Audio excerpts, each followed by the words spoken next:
Durante años, los habitantes de Dry Creek enfermaron en silencio, mientras las muestras de agua eran falsificadas para proteger una mina contaminante. El sheriff Grizzly y el poderoso empresario Clayton Ward encubrieron todo, sacrificando la salud del pueblo por intereses propios. Pero un veterano y su perro encontraron un avión oculto con las pruebas que nadie quería ver. Y solo escuchen cómo esa verdad enterrada salió a la luz y por qué, al final, la justicia logró imponerse. El calor del mediodía todavía vibraba en el asfalto agrietado cuando Ethan Cole, con una mochila al hombro y la correa de su perro bien sujeta en la mano, avanzaba por uno de los senderos que salían del límite norte de Dry Creek, Arizona. Hacía meses que el silencio del desierto le resultaba más soportable que las palabras de consuelo. Desde que se retiró del servicio activo, las noches eran largas y los días se llenaban con largas caminatas junto a su fiel compañero, Ranger, un pastor alemán entrenado, leal hasta la médula. Los últimos incendios habían barrido grandes extensiones de maleza, dejando la tierra pelada, desnuda, como si el desierto se hubiera cansado de guardar secretos. Árboles carbonizados apuntaban al cielo como dedos acusadores, y entre los escombros, de vez en cuando, aparecían cosas que no deberían estar allí. Restos de estructuras olvidadas, señales oxidadas, herramientas abandonadas que alguien alguna vez consideró demasiado importantes para dejar atrás, hasta que lo hizo. Ese día, sin embargo, algo fue distinto. Ranger caminaba alerta, con las orejas erguidas y el hocico olfateando el aire con una insistencia inusual. De pronto, se detuvo en seco y tiró de la correa hacia la derecha en dirección a un camino de tierra que no figuraba en ningún mapa reciente.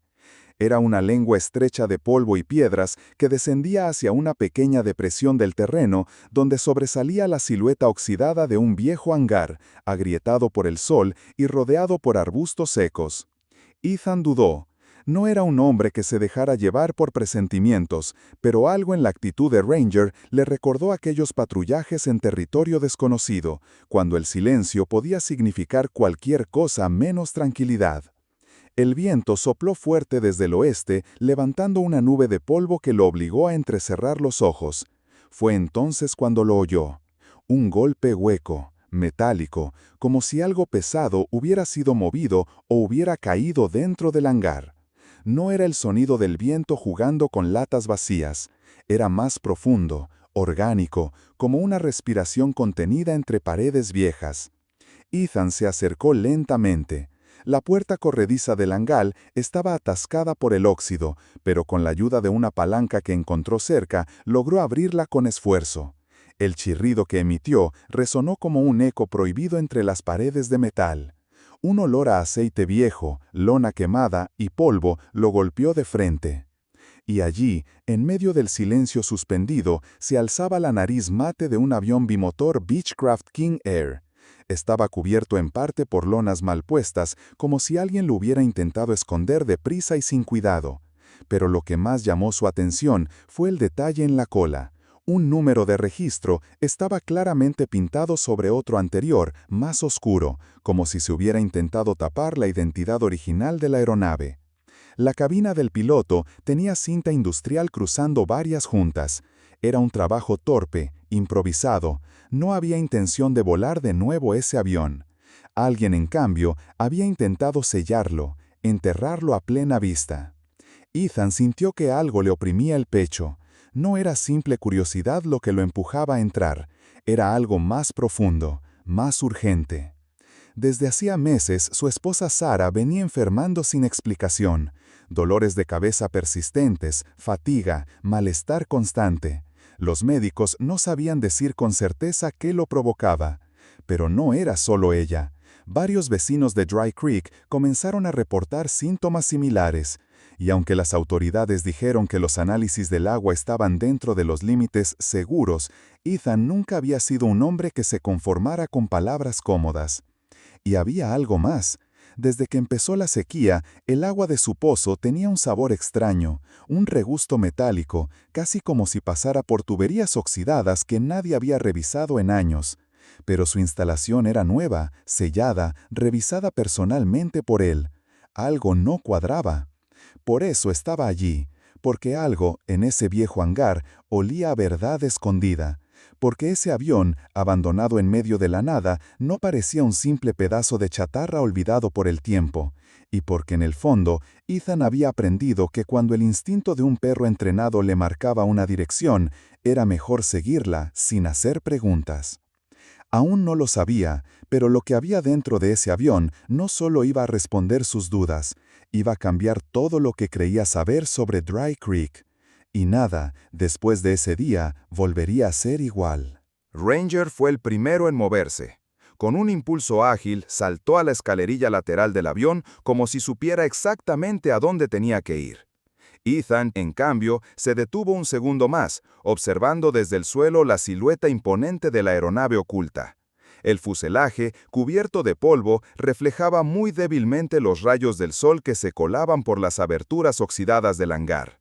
Subió con cautela, sosteniendo su linterna militar en una mano y dejando la otra libre por si tenía que reaccionar rápido. El aire dentro del avión era más denso, viejo, cerrado, casi como si el tiempo allí se hubiera detenido.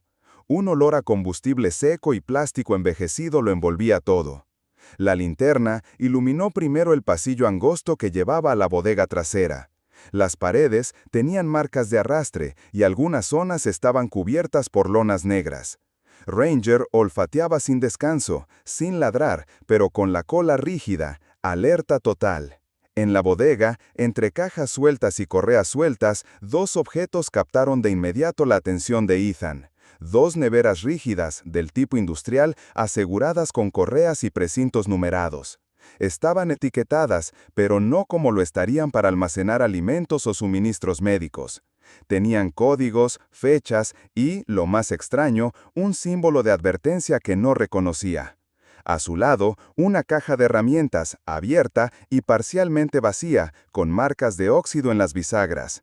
Parecía haber sido usada recientemente. Encima de uno de los asientos plegables, casi como si alguien la hubiera dejado olvidada con prisa, había un maletín de piloto, de cuero desgastado, con un parche cosido en un extremo que decía simplemente «Hail». Ethan lo tomó con cuidado. Sentía cómo su respiración se aceleraba, pero su entrenamiento le pedía calma. Estaba encontrando demasiadas piezas sueltas y todas apuntaban a que este avión no había sido olvidado. Había sido escondido. Siguió hacia la cabina.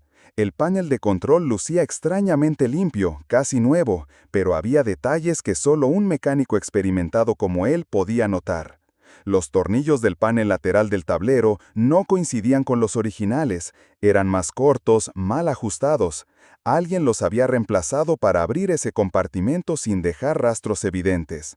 Ethan sacó su destornillador multiusos y tras unos movimientos precisos logró quitar el panel. Lo que encontró detrás lo dejó en silencio. Una bolsa sellada al vacío con muestras de agua cuidadosamente etiquetadas. Cada una tenía un nombre escrito con marcador permanente. Pozo Municipal número 3, Pozo Escuela Primaria, Reserva Norte. Lugares reales, lugares conocidos por él.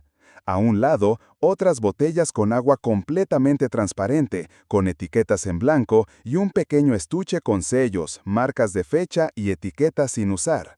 No eran muestras recolectadas, eran muestras para sustituir. El frío le recorrió la espalda. Volvió al maletín de piloto y lo abrió por completo. En su interior, además de mapas antiguos y un pasaporte vencido, había un cuaderno de notas. Las primeras páginas estaban llenas de nombres abreviados, fechas y cantidades de dinero. Nada era explícito, pero no hacía falta ser un experto para entender que aquello era un registro de pagos.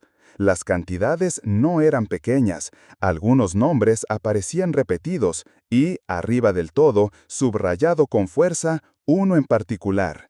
Clayton Ward, CEO de Ward Minerals. Ethan tragó saliva. El apellido Ward no era desconocido en Dry Creek, era sinónimo de poder, de riqueza, de la mina que daba trabajo a medio pueblo y tal vez de la enfermedad que se estaba tragando al otro medio. Dentro del maletín había también una pequeña tarjeta SD marcada con cinta roja. La insertó en su grabadora portátil, que siempre llevaba en la mochila desde su época en misiones de reconocimiento. La grabación comenzó de inmediato, con una voz quebrada por el miedo pero firme. Si alguien oye esto, me llamo Mason Hale. Lo sé, puede que ya no me crean, pero esto no era parte del trato. Ward nos obligó a cambiar las muestras antes de las inspecciones del condado.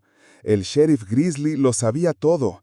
Dijo que era por el bien del pueblo, pero la mina está filtrando al acuífero. Lo supe cuando mi sobrino enfermó. No puedo seguir. Lo escondí donde nadie mira. Ala izquierda, raíz del ala, ahí está todo. Ethan sintió que el aire en la cabina se hacía más denso. Ranger gimió suavemente detrás de él, como si también sintiera el peso invisible de lo que acababan de descubrir. Aquello no era un simple avión abandonado, no era el escondite de un piloto prófugo o un contrabandista cualquiera. Era un archivo de la verdad, un almacén cuidadosamente preparado para ocultar un crimen prolongado, metódico, encubierto desde las alturas. Y lo peor, aún estaba en marcha. La rabia que Ethan sentía no era una explosión repentina ni un arrebato ciego. Era un fuego contenido, frío y preciso, como el que sintió en su primer despliegue cuando entendió que los verdaderos enemigos no siempre llevaban uniforme. No gritó, no rompió nada, simplemente actuó. Con manos firmes y mente enfocada, tomó fotos de cada rincón del avión, las etiquetas de las muestras, las botellas, el cuaderno, la cabina con el panel forzado, las iniciales en el maletín. Cada imagen era una pieza de un rompecabezas que al unirse podía derribar la fachada cuidadosamente construida de toda una estructura local de poder. Guardó el cuaderno dentro de una bolsa impermeable, se aseguró de que las muestras quedaran intactas en sus posiciones y luego salió del hangar para hacer la llamada más importante desde que regresó del servicio. Marcó el número de Dana Brooks, la única periodista local que no se había dejado intimidar por silencios cómodos ni amenazas veladas. En los últimos años había intentado sin éxito alertar sobre el aumento inusual de enfermedades en Dry Creek, pero siempre se había topado con bloqueos, falta de pruebas o simple indiferencia. Dana, dijo Ethan con tono directo, tengo lo que estabas buscando. Y no es solo una historia, es evidencia. Ella no preguntó más. Acordaron encontrarse esa misma noche en el hangar. Ethan volvió a revisar la puerta corrediza, quitó algunas malezas que podrían entorpecer el acceso y dejó su linterna colgada cerca del fuselaje para marcar el lugar. Pero cuando llegó el anochecer, los primeros en aparecer no fueron las luces del sedán gris de Dana. Fueron los faros altos y amarillos de una pickup vieja con suspensión levantada y placa oficial del condado. Ethan sintió cómo Ranger se tensaba a su lado. Del vehículo bajó el sheriff Tom Greeley. Greeley había sido electo con una campaña populista centrada en orden y estabilidad, y para muchos era el rostro confiable de la autoridad en la región. Pero para Ethan, que había visto hombres como él en distintos rincones del mundo, esa calma no era más que una máscara bien ensayada. Recibimos una denuncia por allanamiento, dijo Greeley sin siquiera fingir cortesía. Su mirada no iba al rostro de Ethan, sino directamente a sus manos, buscando el cuaderno, el celular, cualquier cosa que comprometiera lo que estaba por hacer. Uno de los adjuntos avanzó hacia el avión sin pedir permiso, como si ya supiera lo que buscaba.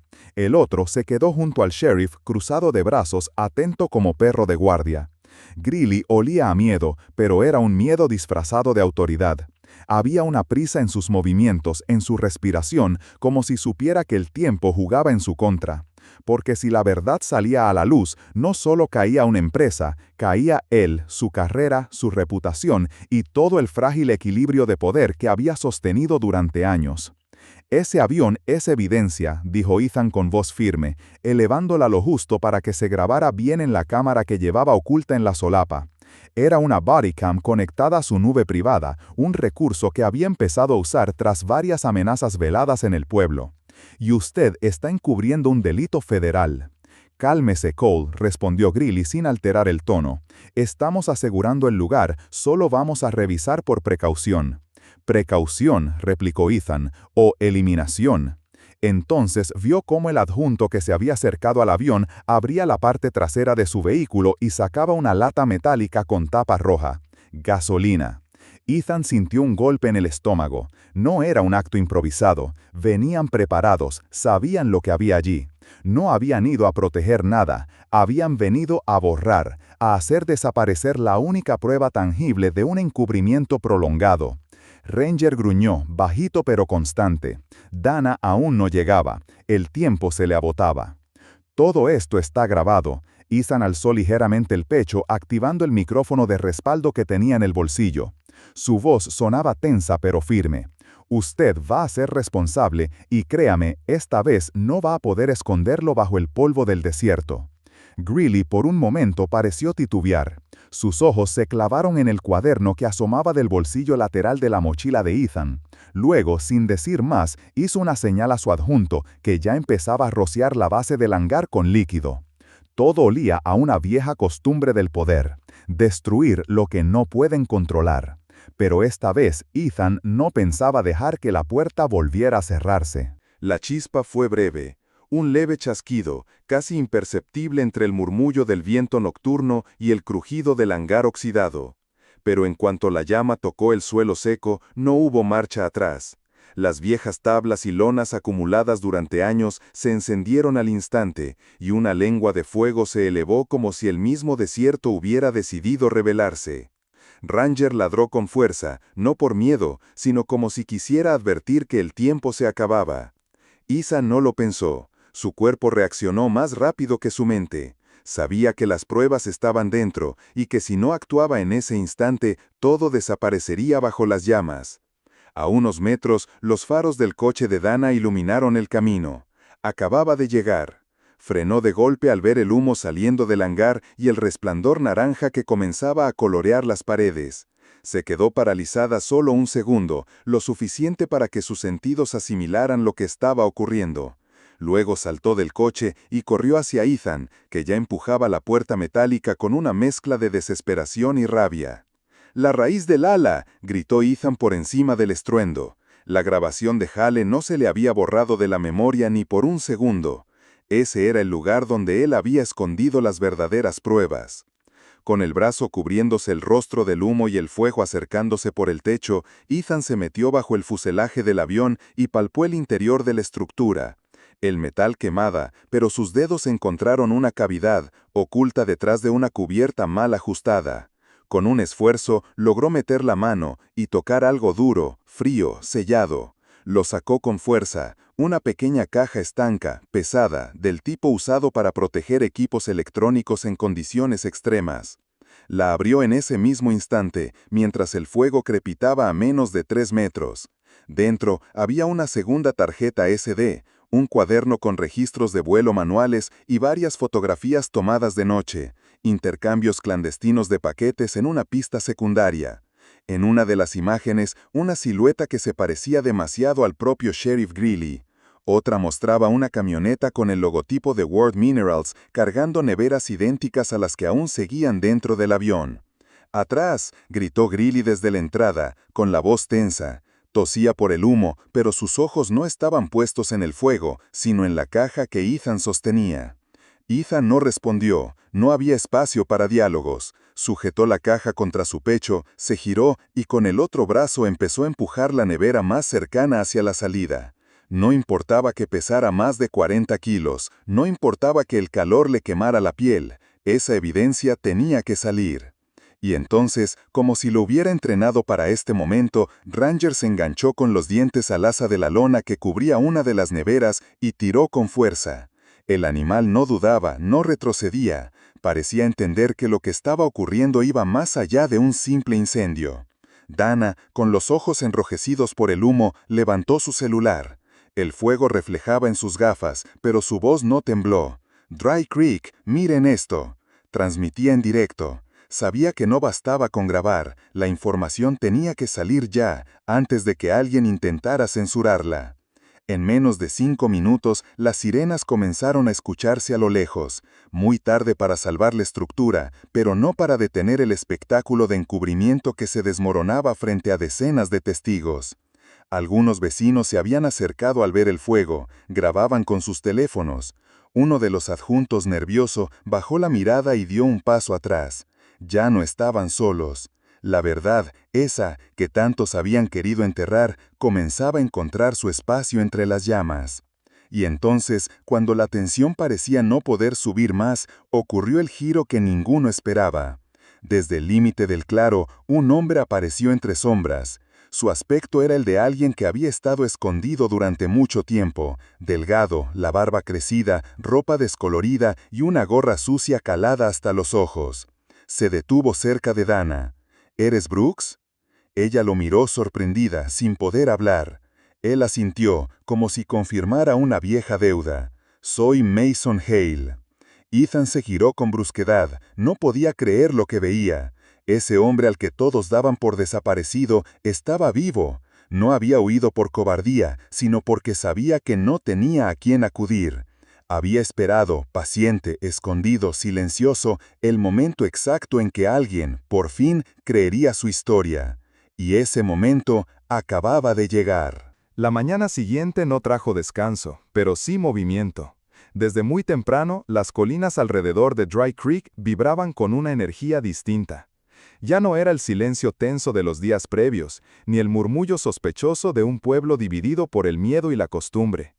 Esta vez eran pasos firmes, voces autorizadas, cámaras registrando y gente reuniéndose en los márgenes del hangar calcinado, donde aún humeaban restos ennegrecidos.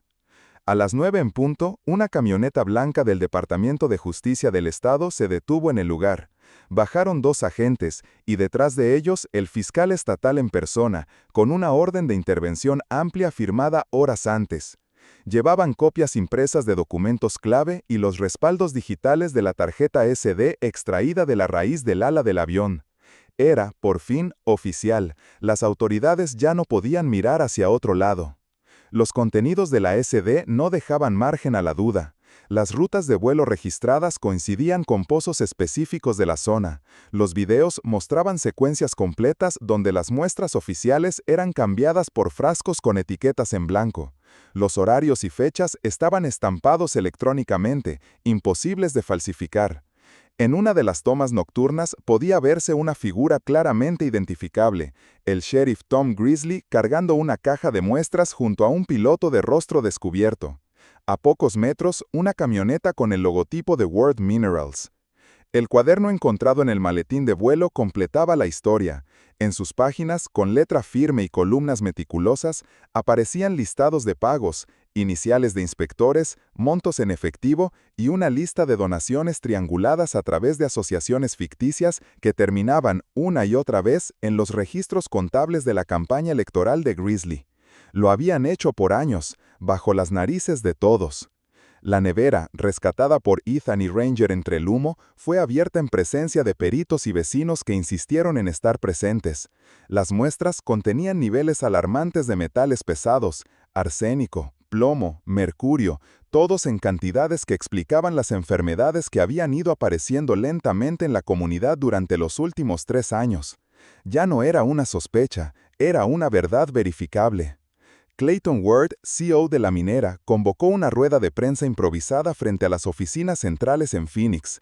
Con el rostro sereno y tono calculado, dijo que todo se trataba de una campaña de desprestigio antiminera, organizada por activistas desinformados. Pero el país entero ya tenía acceso a los datos. Dana Brooks había compartido su cobertura en vivo en múltiples plataformas y su investigación, nutrida por las pruebas entregadas por Ethan y Hale, se convirtió en la fuente principal que los medios nacionales empezaron a citar. Mason Hale, visiblemente afectado, dio una declaración pública días después. Contó cómo descubrió el encubrimiento, cómo intentó denunciarlo internamente y cómo, cuando entendió que nadie lo escucharía, decidió desaparecer por su cuenta. Su voz se quebró al mencionar a su hija de 8 años, que había desarrollado erupciones tras bañarse en agua del pozo escolar. «Yo no soy un héroe», dijo, pero este hombre, miró a Ethan sentado al fondo de la sala, no tuvo miedo de hacer lo que había que hacer.